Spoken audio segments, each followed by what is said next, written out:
다이어 1월 미넨 충격 이적 플러스 히샬리송, 사우디 매각, 토트넘 겨울 폭풍 영입 추진, 현지 독점 보도 분석. 토트넘 호스퍼가 에릭 다이어, 29, 토트넘, 위 매각을 준비한다. 바이에른 뮌헨, 유벤투스 등 유럽의 거함들이 그를 노리는 가운데 먼저 대체자 영입이 필요하다. 영국, 풋볼 365, 는 20일, 한국 시간, 다니엘 레비 토트넘 호스퍼 회장은 잠재적인 대체자가 확인된 가운데 에릭 다이어를 매각하기로 결정했다, 라고 알렸다. 지난 2014년 스포르팅 CP를 떠나 토트넘으로 이적한 다이어는 토트넘에서만 공식전 362경기에 출전했다. 2023에서 2024 시즌 10번째 시즌을 맞이한 다이어는 전까지 센터백으로 197경기, 수비형 미드필더로 136경기, 기타 포지션에서 25경기에 나서며 실력과는 관계없이 팀의 핵심으로 활약했다. 매 시즌 팀의 주축으로 나섰던 다이어의 입지는 2023에서 2024 시즌 갑자기 줄어들었다.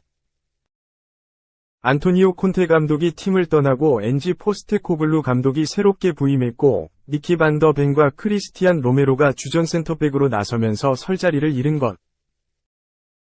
그간 토트넘 수비의 약점으로 지목됐던 다이어는 벤치에도 쉽게 앉지 못하는 잉여 자원으로 전락했다. 최근 반 더 벤이 부상으로, 로메로가 출전 금지 징계로 출전이 불가능해지자 다시 선발로 나서고는 있지만 이 두 주전이 복귀한다면 출전 기회를 보장받기 힘든 다이어다. 매체는 다이어는 오는 1월 겨울 이적 시장에서 토트넘을 떠나고자 하는데 이는 포스테코글루 감독이 새로운 센터백 영입에 나서게 할 것이다. 이번 시즌 다이어는 반 더 벤과 로메로에게 경쟁에서 밀려 프리미어리그 10라운드까지 그라운드를 밟지 못했다. 포스테코글루 감독은 반 더 벤이 햄스트링 부상으로 인해 어쩔 수 없이 다이어를 기용해야 했다, 라고 전했다. 풋볼 365는 최근 연속된 선발 출전에도 불구하고 다이어는 새로운 도전을 위해 토트넘을 떠나기로 결심했다. 풋볼 인사이더의 보도에 따르면 다이어는 계약이 만료되는 2024년 여름전 팀과 계약을 해지할 것이라고 알렸다. 이어 매체는 만약 다이어의 계획이 현실로 이루어진다면 다이어가 선택할 수 있는 클럽의 폭은 넓어진다. 자유계약 선수가 된다면 구단들은 이적료 없이 선수 영입이 가능하기에 다이어를 노리는 클럽들 역시 수익성 높은 계약을 추진할 수 있다, 라고 설명했다. 매체는 영국 미러를 인용해 해당 매체의 보도에 따르면 레비 회장은 다이어의 FA 이적을 원하지 않으며 1월 다이어의 이적료를 지불하고 그를 영입할 팀을 찾고자 한다, 라며 바이에른 뮌헨, 유벤투스, AS 로마가 모두 다이어에게 관심을 보이고 있다, 라고 전했다. 풋볼 365는 토트넘은 다이어를 향한 팀들의 관심이 유지되길 바라며 이들의 관심이 지속된다면 이적 경쟁이 발생할 것이다. 토트넘은 다이어의 대체자에 관한 여러 선택지를 확인하기 전까지는 그를 매각하지 않을 것이라며 다이어의 매각을 위해서는 추가 영입이 필수적이라고 설명했다. 매체는 토트넘과 관련된 수비수는 본머스의 로이드 켈리, 25, 다. 리버풀 역시 2,500만 파운드, 하나 약 403억 원, 미 켈리 영입에 관심을 보이고 있다. 또 다른 이름은 갈라타사라이 SK의 빅토르 넬손, 25, 제노아 CFC의 라두 드러구신, 21, 이다, 라며 영입 후보 이름을 알렸다. 끝으로 매체는 토트넘은 1월 다이어의 매각을 위해 할 수 있는 모든 것을 할 것이지만 더 중요한 점은 그의 매각 전 새로운 선수 영입이 필요하다는 점이라고 덧붙였다. 2. 커리어 말년까지 사우디 이적 안해, 토트넘 1,000억 계급 결심. 도피성 이적 없다. 계급 2된 1,000억 사나이 히샬리송, 26 토트넘, 이 사우디아라비아로 도피성 이적을 하지 않겠다고 공언했다. 21일, 한국 시각, 영국 매체, 풋볼 인사이더,는 히샬리송은 토트넘에서 성공을 원한다. 히샬리송은 토트넘에서의 성공을 원하며 커리어 말년이 되기 전까지 사우디 이적을 고려하지 않을 것이라고 전했다. 히샬리송은 오일머니를 앞세워 월드 클래스를 수집하던 사우디아라비아 리그의 좋은 먹잇감이었다. 지난 시즌 클럽 레코드인 6천만 파운드, 약 968억 원을 발생시키며 에버턴에서 토트넘으로 둥지를 옮겼는데 잉글랜드 프리미어리그 27경기에 출전. 한 골에 그쳤다. 유럽 챔피언스 리그를 포함해 3골에 머물렀다. 에버턴에서 매 시즌 두 자릿수 득점에 성공했던 히샬리송의 추락이었다. 해리 케인의 대체자이자 파트너로 기대를 모았지만 한 시즌 만에 계급으로 평가받았다. 그러자 히샬리송은 올 여름 알이티하드의 영입 리스트에 올랐다. 사실 알이티하드는 리버풀 공격수 모하메드 살라를 원했다. 이적료로 무려 1억 5천만 파운드, 약 2,421억 원을 제안했다. 그러나 리버풀이 거절하자 뜻을 이루지 못했다. 그리고 히샬리송으로 눈을 돌렸다. 히샬리송의 입지는 올 시즌에도 달라지지 않았다. 이번 시즌 토트넘의 새 지휘봉을 잡은 엔제 포스테코글루 감독은 히샬리송에게 기회를 줬지만 기대에 부응하지 못했다. 대표팀에서도 부진이 길어졌다. 히샬리송은 대표팀 경기 도중 눈물을 보이며 개인적인 문제가 있었음을 털어놨다. 히샬리송은 지난 9월 16일 셰필드 유나이티드전에서 극적인 득점을 터뜨렸지만 이후 부진을 끊지 못했다. 그러면서 히샬리송은 백업으로 전락했다. 포스테코글루 감독은 왼쪽 윙포워드였던 손흥민을 최전방 원톱으로 올렸다. 히샬리송은 백업으로 훌륭했다. 히샬리송의 입지는 더 줄어들었다. 최근 브레넌 존슨에게도 밀리는 모습이었다. 급기야 부상까지 겹쳤다. 이달 초 사타구니 수술대에 올랐다. 토트넘은 일단 히샬리송을 팔지 않겠다는 입장이다.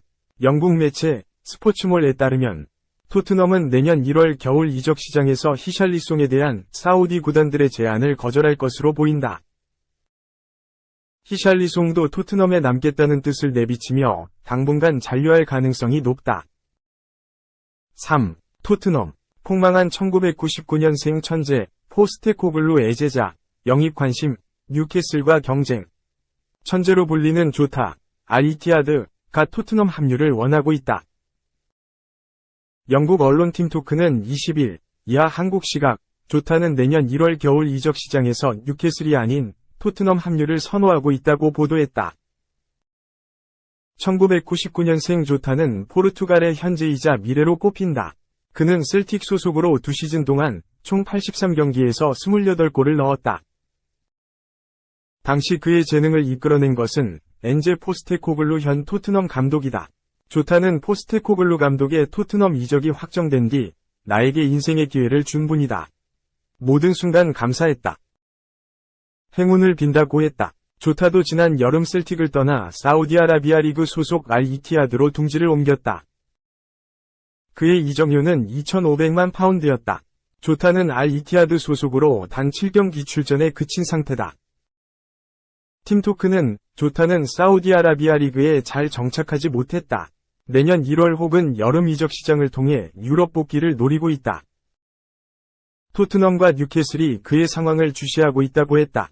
이 매체는 또 다른 언론 90MIN 보도를 인용해 조타는 토트넘 합류 생각이 있다.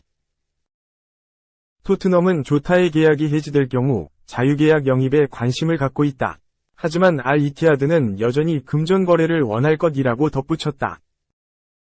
4. 혹시 모를 이변? 5경기 무실점. 김민재가 있다. 한국 축구가 중국전에서 조심할 것은 크게 두 가지.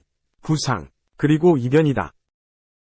중국 축구의 동의어 중 하나는 소림축구다. 격투기를 방불케 하는 몸싸움으로 악명이 높다. 한국은 중국과의 경기마다 나쁜 기억이 있었다. 1998년 프랑스 월드컵을 앞두고 가진 평가전에서 공격수 황선홍이 크게 다치며 본선 악영향을 끼쳤으며 가장 최근에는 항저우 아시안게임 대표팀이 중국 원정 평가전을 갔다가 부상으로 큰 어려움을 겪었다. 때문에 많은 팬들이 유럽에서 최고의 활약을 펼치고 있는 손흥민, 토트넘, 황희찬, 울버햄턴, 이강인, 파리 생제르맹 등이 자칫 상대의 거친 플레이에 혹시라도 다칠까 걱정하고 있다. 위르겐 클린스만 A 대표팀 감독도 선수들도 이 같은 사실을 인지하고 있다. 객관적인 전력에서는 한국이 절대적으로 우위에 있다. 중국 역시 이를 인정하고 있다. 하지만 축구에 절대는 없다. 중국은 이번 북중미 월드컵 아시아 2차 예선에서 한국이 만나는 가장 까다로운 상대다. 게다가 원정이다. 중국 팬들은 열광적이기로 유명하다. 적대적인 분위기 속 경기를 치러야 한다.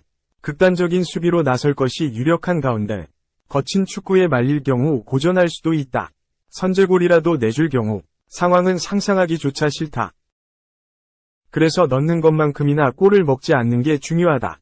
큰 걱정은 없다. 괴물, 김민재, 27 바이에른 뮌헨, 위 존재감 때문이다. 김민재는 대표팀에서 최고의 활약을 펼치고 있다.